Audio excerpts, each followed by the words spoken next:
셈의 후에는 이러하니라. 셈은 100세 곧 홍수 후 2년에 아르박삿을 낳았고, 데라는 70세에 아브라함과 나홀과 하란을 낳았더라.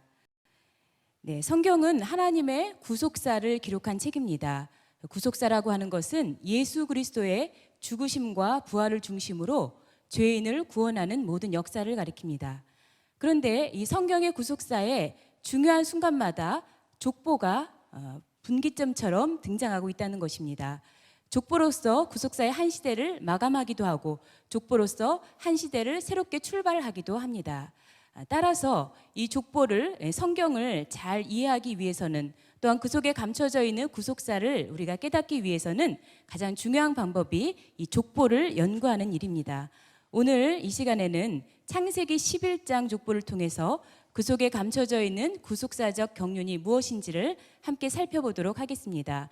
먼저 첫 번째로 이 족보와 구속사가 어떠한 관계가 있는지를 살펴보도록 하겠습니다. 족보와 구속사의 관계입니다.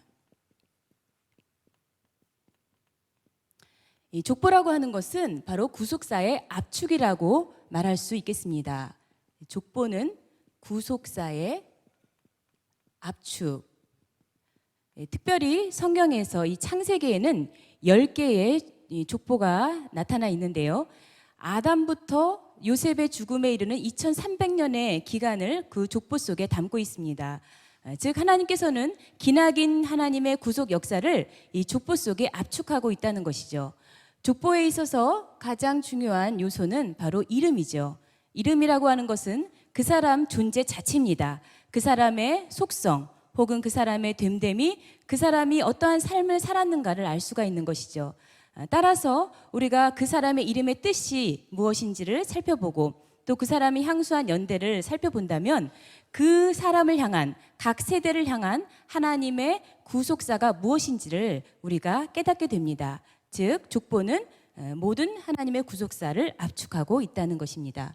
두 번째로 족보라고 하는 것은 구속사의 중심 인물인 예수 그리스도가 오시는 길을 말씀하고 있습니다. 하나님께서는 타락한 아담을 그냥 버리지 아니하시고 아담의 경건한 자손들을 통해서 일을 하십니다. 하나님께서는 여자의 후손을 창세기 3장 15절을 통해서 약속하고 계시는데, 따라서 아담의 경건한 자손들의 최종 종착지는 바로 예수 그리스도십니다. 족보라고 하는 것은 여자의 후손이 어떠한 경로를 통해서 오는지를 우리에게 잘 보여주고 있습니다. 두 번째로 우리가 살펴볼 것은 이 족보에, 특히 창세기 11장 족보에는 어떠한 사실들이 발견되는가 하는 것이죠. 창세기 11장 족보에 나타난 사실들. 창세기 11장 족보는 10절부터 시작을 합니다. 셈의 후에는 이러하니라. 그 연대 계산을 통해서 과연 어떠한 신비로운 또 오묘한 섭리가 들어있는지를 한번 살펴보겠는데요. 10절에는 셈은 100세에 아르박삿을 낳았고 아르박삿을 낳은 후 500년을 지내며 자녀를 낳았다 돼 있습니다.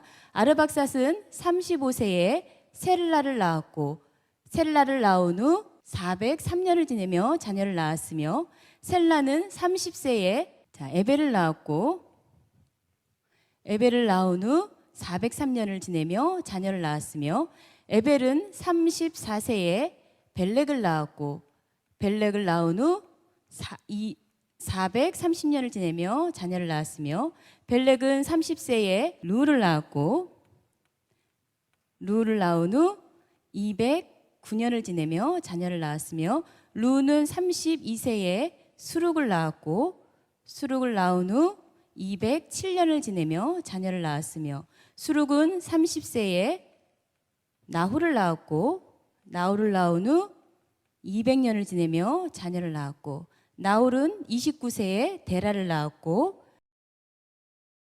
119년을 지내며 자녀를 낳았고, 데라는 70세에 아브람을 낳았더라고 말씀하고 있습니다. 직접적으로 수명은 나타나와 있지 않지만은 그러나 우리는 간단하게 수명을 구할 수가 있는데요. 자녀를 낳은 후 진행 기간을 더한 것이 바로 수명이 되겠습니다. 따라서 셈은 600세, 아르박삿 438세, 셀라는 433, 에벨은 464, 벨렉은 239, 루는 239, 수룩은 230, 나홀은 148, 그리고 데라는 창세기 11장 32절에 205세를 향수하고 죽었다고 말씀하고 있습니다. 자, 이러한 족보를 통해서 우리가 발견할 수 있는 사실들, 첫 번째는 바로 수명에 관계된 겁니다. 수명에 급격한 감소가 있었다는 것을 우리는 발견하게 됩니다. 그것이 크게 두 군데인데요. 하나는 바로 홍수를 기점으로 홍수 후, 즉 홍수 심판으로 인한 그 결과로 여기 홍수 후에 태어난 아르박삿 438년을 살았습니다. 그런데 그 이전에 아담부터 노아를 볼 때에 특별히 에녹만 제외하고는 평균 수명이 912세를 살 정도로 긴 수명을 살았었는데 900대에서 400대로 이렇게 떨어지는 것을 볼 수가 있는 것이죠. 그것은 홍수로 인한 급격한 지형의 변화와 기후의 변화가 있었다는 것을 우리는 성경을 통해서 발견할 수가 있습니다. 창세기 8장 22절에 땅에 있는 동안에 심음과 거둠, 추위와 더위, 여름과 겨울, 낮과 밤이 쉬지 아니하더라. 또 시편에 보시면은 시편 104편 6절에서 8절 말씀에 물이 땅을 바다가 다 덮고 또 물이 산 위에 올랐으며 산은 올라가고 골짜기는 내려갔다고 기록된 것을 우리는 지형의 변화를 설명하는 것으로 알 수가 있습니다. 큰 샘이 터지고 그리고 하늘의 물층이 완전히 없어지면서 인간은 태양으로부터 직접적인 이러한 광선을 받게 되고 그로 인해서 빠른 노화를 가져오고 그로 인해서 급격한 수명의 단축을 우리는 설명해 볼 수가 있는 것이죠. 그러나 근본적인 것은 바로 죄 때문입니다. 하나님께서는 하나님의 신이 떠난 인간이 육체가 되어서 이제 그 수명이 120년이 되리라 라고 선포하셨는데 그 결과가 바로 홍수로 나타나게 된 것이죠. 또 우리는 이 벨렉 시대를 기점으로 해서 이 수명이 감소한 것을 발견할 수가 있습니다. 400대에서 이제 벨렉 시대에 200대로 떨어지는 것을 이렇게 족보는 보여줍니다. 그것은 바로 벨렉의 이름을 통해서 설명할 수가 있는데요. 벨렉의 이름은 나뉘다라는 뜻의 펠레그에서 왔습니다. 이것은 바로 하나님을 대적하고 도전한 바벨탑 쌓는 사건으로 인해서 하나님은 언어를 혼잡케 하시고 민족을 나누었다는 것을 창세기 11장 또 9절에 말씀하고 있고요. 그것은 바로 창세기 10장 25절에 그 시대가 나뉘었다는 것을 기록하고 있습니다. 이러한 수명의 급격한 단축은 바로 죄와 상관이 있다는 것이죠. 하나님께서는 잠언 10장 27절을 통해서 악인의 연세는 짧아진다라고 말씀하셨고 또 시편 55편 23절에는 피를 흘리게 하며 속이는 자는 저희의 날을 반도 살지 못할 것이라 말씀하고 있습니다. 자, 이렇게 수명의 감소를 우리가 살펴봤고요. 두 번째로 발견할 수 있는 사실은 동시대에 관한 것입니다. 즉 아브라함과 노아가 동시대를 살았다는 것이죠. 아브라함과 노아가 동시대에 살았다는 것은 우리가 홍수라는 것을 기점으로 해서 볼 수가 있습니다. 창세기 11장 10절은 홍수 후 2년에 아르박삿이 태어났습니다. 홍수라는 기점으로 우리는 아르박삿이 태어나고 또 셀라, 에벨, 벨렉, 루, 수룩, 나홀, 데라, 아브라함이 과연 홍수 후에 몇 년에 태어났을까를 쉽게 구할 수가 있죠. 35, 30, 자녀 낳은 나이죠. 34, 30, 32, 30, 29, 70 이것을 다 더하면은 292년이 나옵니다. 그런데 창세기 9장 28절의 기록을 보면 홍수 후 노아는 350년을 살았다고 말씀합니다. 따라서 노아의 죽음까지 아브라함과 겹치는 기간은 350에서 291을 빼면 58이라고 하는 숫자를 우리가 얻을 수가 있게 되겠죠. 자, 이것은 세계 최초로 유구한 역사 속에서 창세기 족보를 통해서 박아브라함 목사님께서 이것을 다 규명해 내셨습니다. 자, 이렇게 아브라함과 노아가 동시대에 살았다는 것은 과연 어떤 의미를 가질까요? 동시대를 살았다는 것은 단순히 같은 시대를 살았다는 의미를 넘어서 직계 조상과 후손이 왕래의 가능성이 있다는 것을 보여줍니다. 따라서 노아라고 하는 인물, 홍수 전과 홍수 후라고 하는 분기점에 살았던 인물이죠. 또한 하나님의 말씀을 직접 받아서 그 말씀에 순종함으로써 방주를 지어 그 시대에 구원자격으로 일을 했고 하나님의 언약을 이루었던 사람입니다. 이러한 믿음의 사람 노아는 분명코 자녀들에게 신앙을 전수했을 것입니다.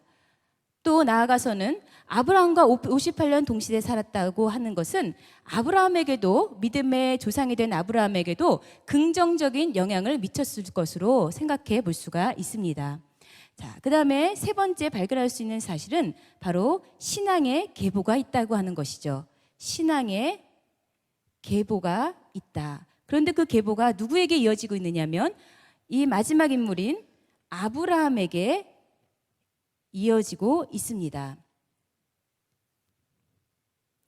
자, 성경은 노아의 세 아들 가운데 바로 셈에 관한 특별한 표현을 하고 있습니다. 그것은 뭐냐면은 그것은 창세기 9장 26절에서 우리가 찾아볼 수가 있겠습니다. 창세기 9장 26절을 보시면은 셈의 하나님 여호와를 찬송할지어다 이렇게 말씀합니다. 셈의 하나님 여호와를 찬송할지로다라고 하는 것은 셈을 통해서 하나님의 구속사가 펼쳐질 것과 셈에게 영권이 이렇게 머물러 있는 것과 또 셈의 자손을 통해서 하나님이 영광 받으실 것을 말씀하는 내용이 되겠습니다. 그런데 이 신앙의 계보가 이제 특이한 표현은 우리가 에벨이라는 인물에 집중을 해야 되겠는데요.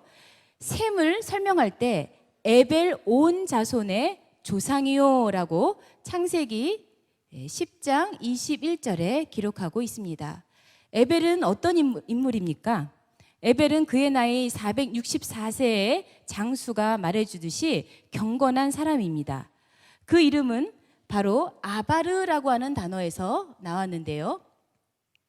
이 아바르라고 하는 단어는 강을 건너다라고 하는 뜻이 있습니다. 즉 그 이름은 앞으로 에벨이 죄악의 땅을 넘어서 강을 건너 믿음의 분리가 이루어질 것을 미리 보여주고 있는 것입니다. 그런데 실제로 에벨은 바벨탑으로 인해서 혼란한 시대에 유브라데 강을 건너서 위쪽으로 올라갔죠. 그래서 알레포 지역이라고 하는 곳에는 에벨이 세웠다고 하는 에불라 왕국의 존재를 토판으로 기록된 것이 발견이 되었습니다. 자, 에벨 이후에 또 강을 건넌 사람이 있습니다. 그 사람은 바로 아브라함입니다. 아브라함은 하나님의 부르심을 받아서 유브라데 강을 건너 마침내 약속의 땅인 가나안 땅에 들어왔습니다.